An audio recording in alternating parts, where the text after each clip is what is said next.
Happy Monday and welcome to Reading the Bible is Easy-ish. I am Hogan Brock. He is Harrison Litzel. If you listened last week, you might have heard us stumble. We talk about how we don't prepare for this podcast in terms of reading the text ahead of time, and that's definitely true. Last week, we took our first foray on the show into the Apocrypha, the book of Sirach. And Harrison, how did you feel when we first started to kind of talk about that passage? Yeah. So when you asked right before we started how I felt about it, I said, yeah, this will be great. Let's do it. And then when I realized I could not access it on the app that I use on my phone, I got nervous. And then when we read it, it just kind of hit me how unprepared I was. And I feel like very quickly I started kind of reaching out for different tools that I know of to kind of to approach biblical texts. And so I wanted us to kind of spend a minute thinking about the term biblical criticism, right? Because that's a word that gets used here and there. I think sometimes in a good way, sometimes in a bad way. But let me turn it back to you. When you hear biblical criticism, what do you think? Do you remember what you used to think about it the first time you heard it? Anything like that? Yeah, I mean, I think the first time I heard biblical criticism was when I was looking for where to go to undergrad, wanted to major in religion. And I visited Carson Newman, and the religion department said something about the historical critical method, that was one of the things that we would talk about in the first the Old Testament, New Testament courses, was learning about the historical critical method. So that's really my first kind of interaction with it. Is a tool, different ways of thinking about how we read and understand the text. What's your first memory of hearing about biblical criticism? Probably same thing. I mean, it was probably college. I think when I was planning on going to college, I was planning on going to the religion department at Carson Newman. Carson Newman was the only place I applied to. And I really expected it to be the most intense, hardcore Sunday school I'd ever been to. And just going to Sunday school 5 days a week for 4 years. And, that's what I thought I was going to be doing. And then I went to my Old Testament class, my first semester, and we didn't even get to Genesis until halfway through. Because I think in a lot of those classes, a lot of those biblical studies classes, rather than looking at a text and going text by text or verse by verse or book by book, we talked about these kind of background tools that are used to look at the Bible, and those kind of fall into that biblical criticism. And so you mentioned historical criticism, which is, asking questions about when was this book written, what was going on in the background of this writing. The other one that I kind of am drawn to a lot is the ideas of genre criticism, which I often kind of relate with form criticism, which is asking, what is this text trying to do? We don't read a piece of fiction and look up the dates of the characters and see when they lived or anything like that, because it's fiction.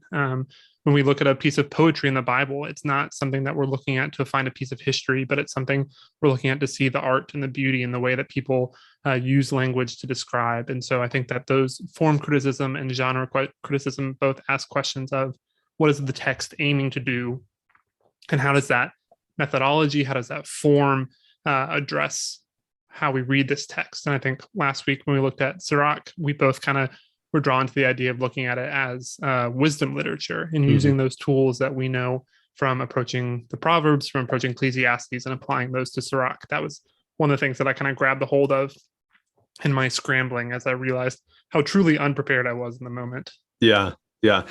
Those are not always the tools that I reach for first. The things that I lean towards are source criticism, which does require some amount of background information, right? Like who's writing this? And particularly when we're looking at Old Testament text and some New Testament text as well, the stated author or the name of the book is not necessarily telling you who wrote the book and the different people who've edited it, right? So who the author is in the historical setting that we talked about, right? Those are very important to me as I think about that, as well as narrative criticism, which is related to what you're talking about with genre criticism. But how does this fit into the narrative that is being woven together here, and what kind of meaning can I pull out of that?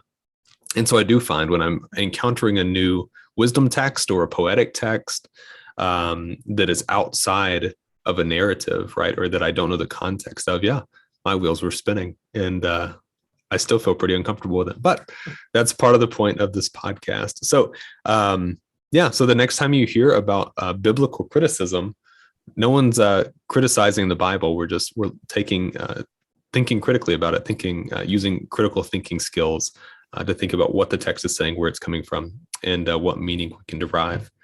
And maybe ask your, I don't know, pastor or seminary friend or something to talk to you about it. I'm sure they'd love that. So with that said, we're going to dive into a text that I know very well. Our text this week is going to come from Genesis chapter 45, verses 3 to 11, and also verse 15. And this week, instead of using the NRSV as I normally do, we're going to use the inclusive version of the Bible, inclusive translation of the Bible. It's one that I bought for a class and have not used yet. So we'll see how that plays out, if it affects the story at all. So again, Genesis 45, verses 3 to 11 and 15. Then Joseph was no longer able to hold back his feelings in front of his attendants, and he cried out to them, "Leave me." So no one was present when Joseph made himself known to his brothers. But he wept so loudly that all of his Egyptian attendants heard him, and the news of it reached the Pharaoh's palace. Joseph said to his brothers, "It is I, Joseph. Is my father still alive?" The brothers could not answer, so dumbfounded they were. Then Joseph said to his brothers, "Come closer to me." When they had come closer, he said to them, "I am your brother Joseph, whom you sold into Egypt. Please don't rebuke yourselves, for you have sold me here. God sent me here ahead of you so that I could save your lives. There has been famine in the land for 2 years, and for the next 5 years there will be no tilling and no harvesting. But God sent me ahead of you to guarantee that you will have descendants on earth and to keep you alive as a great body of survivors. So it was not you who sent me here, but God. God has made me Pharaoh's chief counselor and the head of his household and the governor of all Egypt. Hurry back to our father and give him a message from Joseph. God has made me governor of all Egypt. Come to me at once. Do not delay. You will live here near me in the territory of Goshen. You and your children, your grandchildren, your flocks and your herds, and all of your possessions. I will provide for you here. For the next 5 years, there will be famine, so that you and your children and all of your own will be spared from destitution. Then skipping to verse 15. Then he kissed his brothers, weeping over them as well. And then he and his brothers talked. So we'll spend the next 5 minutes or so thinking about this passage. Listen, the first question I'm interested in, I don't know what translation you were looking at. What was the text different at all from what you were reading? Yeah, so I was still in the NRSV, and I was thinking about that as well. I think this is the first time on this podcast that you and I have been looking at different versions. And it reminded me of kind of being in like a youth Sunday school class when everybody's got different Bibles and you're all just kind of trying your best to follow along. But yeah, there were some different words. There was nothing major, I would say. My guess would be that a Bible like the Inclusive Bible, it probably is in the same kind of track of translation as the NRSV. So I wasn't super surprised that there were mostly similarities, just a few different word choices. The one that caught my attention the most was in verse 3. My version says he was dismayed. So dismayed were they at his presence. His brothers were dismayed, and yours said dumbfounded. Mm-hmm. And I thought that dumbfounded pointed more to confusion, and dismayed was more sadness. And so just the kind of different emotion in those words there, that was the one place that kind of caught my attention. That's interesting. I do know that in that the Inclusive Bible, Lord is not translated Lord.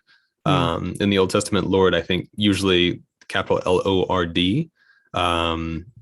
I mean, obviously that's a masculine translation, and they replaced that with what I call the Tetragrammaton. So it's the YHWH, which is because of a professor, a name that I don't say.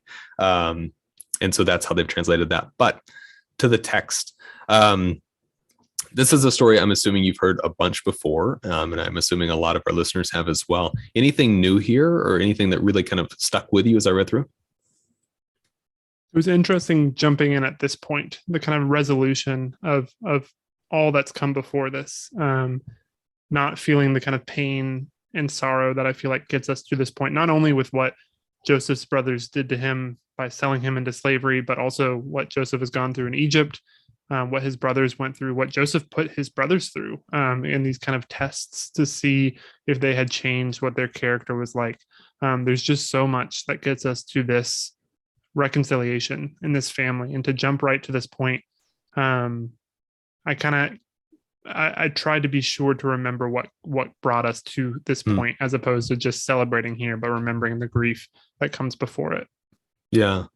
One of the things that I was thinking about as I read through, holding all of that, the things you're mentioning, all the emotions, all the trauma, the different events that have happened that get to this point. And then Joseph says, it's not you who did this, but it's God. And that's such an interesting kind of twist to think about. I'm wondering, would Joseph have said the same thing?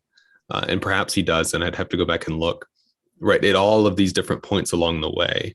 Mm. Um, or is it only at the end when Joseph has achieved this status and is able to do this for his family, that he's able to say, this is God's doing? Yeah, that's a good question. I hadn't thought of that about Joseph is the second most powerful person in Egypt. It's in a position now to help his family, and to be able to say at that point God did this would be a lot easier than the time when he's in prison, or when all these different scenarios that he's been through. And you're right, I don't know either if we have that confession from him all along the way. The other thing that I think is that in this story, Joseph is the only one who can say that, right? If Mm. Joseph's brothers had shown up and said, "Oh, look what God did for you. This wasn't our fault. God did this great thing," that would Mm. be a terrible insult, right? To take their own actions and attribute them to God. But for Joseph to be able to redeem all that has happened, I think that's where there can be that healing here, because he is in a place where he is able and willing to offer that to his brothers. Yeah, yeah, that's an interesting thought. The idea, what I'm picking up on there, is the idea that Joseph here is almost relocating what has happened to him, right, to God in a way. He's not dismissing that his brothers did take the actions to, sell him and all of those sorts of things, but is relocating, and through that relocation to God is able to forgive, Mm. or at least locating some sort of sovereignty or power to God, and through that is able to forgive. I think that's really interesting. I hadn't thought about that. I am curious as well. We know from, at least in the narrative, this is kind of the way that Israelites make their way into Egypt. And from here, things very quickly take a turn, and we get to Moses, and there's the crossing of the Red Sea, and there's the wandering in the wilderness, all those sorts of things. This is kind of a narrative peak. And as you think about Genesis, I'm wondering, where does this kind of Joseph story fit in for you? Just as you think about the whole arc of Genesis, that's quite a broad question, but I wonder if you have an answer. Yeah, my first thought is that Joseph kind of takes up the second half of Genesis, right? It's this kind of like novella, at the end of the book of Genesis. And I think that's how I think of it. It does feel different from the stories of Abraham and Isaac at the beginning. It feels different from the prehistory stories of Adam and Eve and of Noah and all those kinds of things. This is a long, extended narrative about one character, about one person. And I hadn't really thought about, we have this great moment of reconciliation and family and joy here, as Joseph and his brothers are joined together. But in 5 chapters, right after Joseph's death, the situation does turn drastically for this family in Egypt. And so it is interesting to think of this as the one kind of emotional peak, the one emotion place of joy and peace for this family we've been following for a few generations here in the book of Genesis, before moving on to what comes next with Exodus in the next few books of the Bible. Yeah, yeah. You picked it up on exactly what I was thinking. This is the first person, really, that we get almost the full arc of the life, right? Which is kind of an interesting thing that happens here. And you're right, it's the end of this kind of family story, and from here, it branches out quite widely, right? Mm-hmm. The characters we interact with after this point, though related to this initial family, or at least drawing lines back to this Abrahamic family, we don't stay with the same line anymore. And I think that's kind of interesting. So if you were going to spend more time with this text this week, or I don't know, talk about it with someone else, what are you holding on to? What else would you look for? Yeah, so kind of tying back our initial conversation on this episode, and then this conversation about Genesis, I've been trying to do a little bit more work to remember those things that I learned about the background of these books, right? Of not only the history, but the form and the source and all those kinds of things. I have a book that I've been reading through a little bit. And this week I should be hitting the Genesis chapter, the chapter that talks about the background of Genesis. And so I'm kind of looking forward to that a little bit more now that I have this reintroduction to Joseph in this story. I'm looking forward to diving in a little bit more into the book as a whole. Yeah, I am. I'm preaching for the first time here in 2 weeks, and I think for people who preach weekly, it's more of a rhythm, and you just kind of you preach and you kind of dump that sermon and you're on to the next one. But for me, I'm thinking about it quite a bit, and I'm preaching about the Transfiguration. The church I'm at is going to do it a week early, as opposed to the lectionary, and I'm seeing a lot of parallels here between Joseph and what happens with Jesus in the Transfiguration moment, at least in the way that that Jesus is perceived before and after. And I don't know, I feel like there's something there, and so that's what I'm going to look into a little bit this week. So if you've made it this far in with us, we thank you so much. I hope that you will like and subscribe wherever you found us, whether that's on Facebook, Instagram, YouTube, anywhere you get your podcast. We would really appreciate it. And if you know someone who you think would enjoy it, send it to them as well. We will be back next week. And until then, keep trying to read the Bible.